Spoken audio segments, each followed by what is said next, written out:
Саламатсыздар ма әріптестер? Бүгін біз e-архив ақпараттық жүйесінде қорлар модулімен жұмыс жасайтын боламыз. Яғни қорларға жаңадан қор тіркейтін боламыз. Ол үшін бірінші өздеріңіздің логин парольдеріңізді пайдаланып жүйеге кіресіздер. Жүйеге кіру кезінде мемлекеттік архив арқылы кіресіздер. Государственный архив деген таңдайсыздар. Сіздерде осындай бет пайда болады. Осы бетте сіздер қорлар деген бөлімді таңдайсыздар. Қорлар бөлімінде егер тіркелген қорларыңыз болса, осындай тізім болып шығып тұрады. Біз жаңадан қор тіркейтін боламыз. Ол үшін қор қосу деген батырманы басамыз. Осы қор қосу батырмасын басқаннан кейін архив қорының түрі дейді. Осы жерді таңдаймыз. Бұл жерде 4 нұсқа бар: ұйымның архиві, жеке тұлғаның архив қоры, біріктірілген архив, архив коллекциясы. Барлығын кезек-кезегімен талқылайтын боламыз. Ұйымның архив қоры бірінші. Ұйымның архив қоры таңдағаннан кейін, егер сіздерде жабық қор болса, яғни қор жабылған болса, мына жерге қор жабылды дегенге птичка қоясыздар және қорды құрушы мекеменің атын жазатын боламыз, қазақша, орысша. Ал егер қорларыңыз ашық қор болса, қор құрушыны іздеу деп осы жерден іздесеңіздер болады. Немесе егер бұл жерден жоқ болса, қосу арқылы мекемені қосуларыңызға болады. БСН ұйымның атауын қазақша, орысша жазып. Және де толықтыр көзінен тізімінен таңдауыңызға болады. Толықтыр көзінің тізімінен таңдау деп осы жерден іздесеңіздер болады. Бізде қазір қор жабылған қор тіркейін деп жатырмын, сондықтан мен қор жабылды дегенді басамын. Қорды құрған мекеменің аты жөнін жазамыз.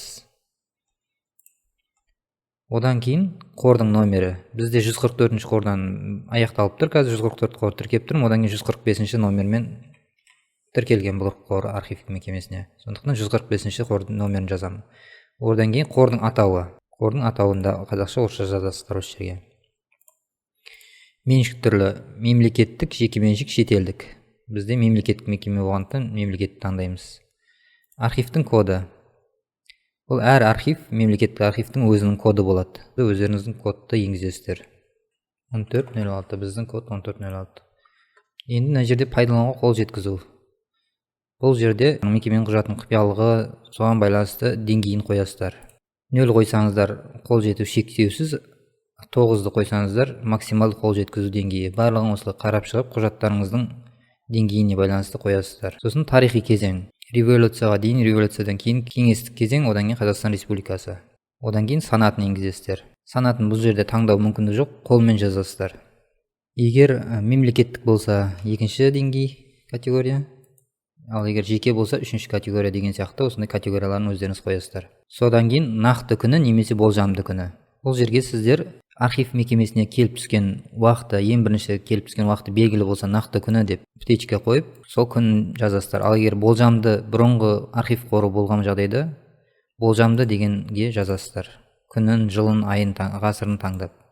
Бізде нақты күні белгілі, сондықтан нақты күні дегенге птичка қойып, мына жерге жазатын боламын.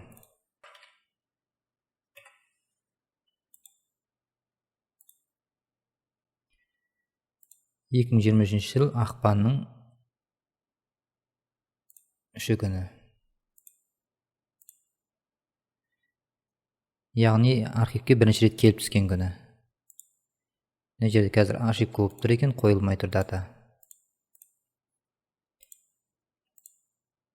Болжамды күн деп, немесе болжамды күнге енгізейін онда. Мінекей болжамды күнге қойылды. Егер жазылмай қалған сақтау бірліктерінің саны болса, осы жерге енгізесіздер. Бізде ондай жоқ, сондықтан ештеңе жазбаймын, ескертпеге де ештеңе жазбаймын, сақтау деген басамын. Мінекей 145-ші қор атауы, әр мекеменің өзінің коды, содан кейін бірінші рет келіп түскен кезі. Енді мен 146-ші қор, ол ашық қор. Соны қалай тіркеу керек екенін көрсетейін. Қор қосу басасыздар. Одан кейін тағы да ұйымның архив қоры. Бұл қор жабылды дегенге галочка қоймаймыз. Заңды тұлға, заңды тұлғаны осы жерден іздеуге болады, немесе толықтыр көздерінің тізімінен таңдауға болады. Мінекей толықтыр көзінде тауып тұр: Қармақшы ауданы ветеринарлық бөлімі мемлекеттік мекемесінің шаруашылық жүргізу құқығындағы Қармақшы ауданы ветеринарлық станциясы. Қордың номері 146. Қордың атауы, қандай атау берілді, сол атауы жазасыздар мына жерде. Бізде Қармақшы аудандық ветеринарлық станциясы деп жазылған. Осыны қалдырамыз. Меншік түрі мемлекеттік. Архив коды, алдында кодты енгізесіздер өздеріңіздің. 0 деген деңгей таңдаймыз. Қазақстан Республикасы кезеңі. Санаты бұл 2 болады. Бұның да нақты күнін белгілі негізі, бірақ мынау жүйеде ақау болғандықтан болжамды күнін деп таңдап енгізе береміз.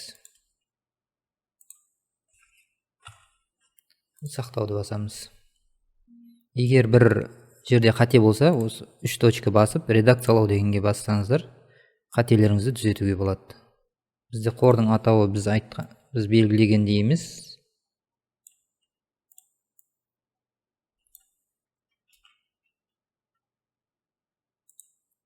Біз редакциялауды көреміз қазір. Мінекей, редакциялаудан кейін қордың атауы шықты. Одан кейін енді 147-ші қор. Бізде бұл қор коллекциясы.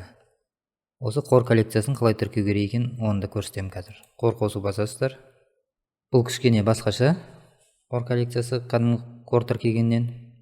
Бұл жерде архив, ұйымның архив қоры емес, архив коллекциялары деген таңдалады. Қорды құрушы заңды тұлға, жеке тұлға болса, жеке тұлға деген таңдайсыздар. Қорды құрушы заңды тұлға болса, заңды тұлға дегенді. Бұл жерде сіздерде қорды құрушы егер алдын ала тіркелген болса, осы жерден таңдап алуларыңызға болады, мысалы, мекеменің. Ал егер қор құрушы жеке тұлға тіркелмеген болса, қосу дегенді басасыздар. Егер ЖСН белгілі болса, мына жерге галочка қойып, ЖСН арқылы тауып алуларыңызға болады. Бізде ЖСН белгісіз, сондықтан біз қолмен тіркейміз. Толық аты жөнін жазамыз. Одан кейін туылған күнін және қайтыс болған күнін жазу керек. Туылған күні нақты дегенге басамыз, нақты белгілі болса. Егер қайтыс болған болса, қайтыс болды дегенге галочка қойып, күнін жазасыздар. Егер қайтыс болмаған болса, ештеңе жазбайсыз, қалдырасыздар. Одан кейін қордың номері. 147-ші қор бұл. Енді қордың атауын жазасыздар. Бізде бұл құрметті азаматтар қор коллекциясы. Меншік түрі бұл жерде жеке меншік болады, өйткені жеке адамдар болғаннан кейін. Код енгізесіздер. Тарихи кезең Қазақстан Республикасы. Санаты 3-ші категория деген таңдаймыз. Архивке ең бірінші келген құжаттың күні, түскен күні ең бірінші архив мекемесіне. Мына жерде тағы да айта кететін, бұл қор коллекциясы болғандықтан бұл көп болады. Бізде әзірше осы қорға ең бірінші қабылданып жатқандықтан бір-ақ адам тіркеп отыр. Одан кейін дәл осы қорды тағы да адамдар қосылса, қосу дегенді басып, қасына тіркей бересіздер. Осында қасына бір-бірінің қасына шыға береді бұл. Сақтау деген басасыздар. Одан кейін қордың атауы құрметті азаматтар, қорды құрушы.